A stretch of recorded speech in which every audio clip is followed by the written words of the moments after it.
Trump's allegations are making some voters ask if elections can be rigged.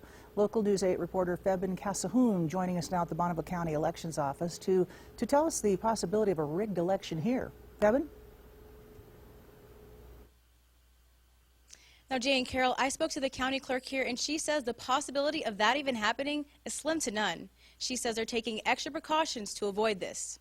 As the weeks dwindle down to Election Day, it can bring a lot of emotions. The recent talks about the election being rigged is what many people are asking. However, Penny Manning says it's not as easy as you think to rig an election, and that she doesn't want anyone to be discouraged from voting. It is very secure. Every ballot is accounted for. Our voting system is not on the internet, so when we start counting ballots, it's not like anybody can hack into the system or anything like that. Penny says election officials go through explicit instructions, and very tedious at that. This involves going through each and every ballot, whether it's through mail, early voting ballots, or ballots at the polling place to prevent voter fraud. The ballot count is gone over and over and over again. We track both the voted ballots, we track the unvoted ballots, the number of people compared to the number of ballots. So it's an extreme accounting job that we do just to make sure that it's done correctly and that there aren't any problems. I spoke with some voters on what they think about the talk about a rigged election.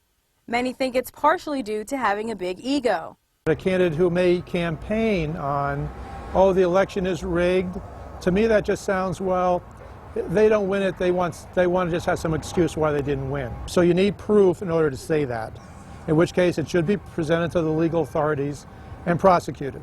Just don't say it for political purposes. Wayne says that in the case the elections are rigged, there's one thing everyone should have in order to avoid it. I think there should be some sort of photo ID to check to be sure that people don't vote twice or vote in the wrong place if there's a different district line. Now, in the state of Idaho, you do need to have a photo ID to vote on Election Day. And now the same goes for the state of Wyoming prior to Election Day. But on the day of, you don't need to have a photo ID. Live in the Bonneville County Elections Office, I'm Febin Casahoon. All right, thanks, Febin. The last day for a mail-in absentee ballot in Idaho is Friday, October 28th.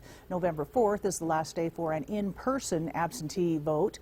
And early voting and on Election Day, most polls will open from 8 a.m. to 8 p.m.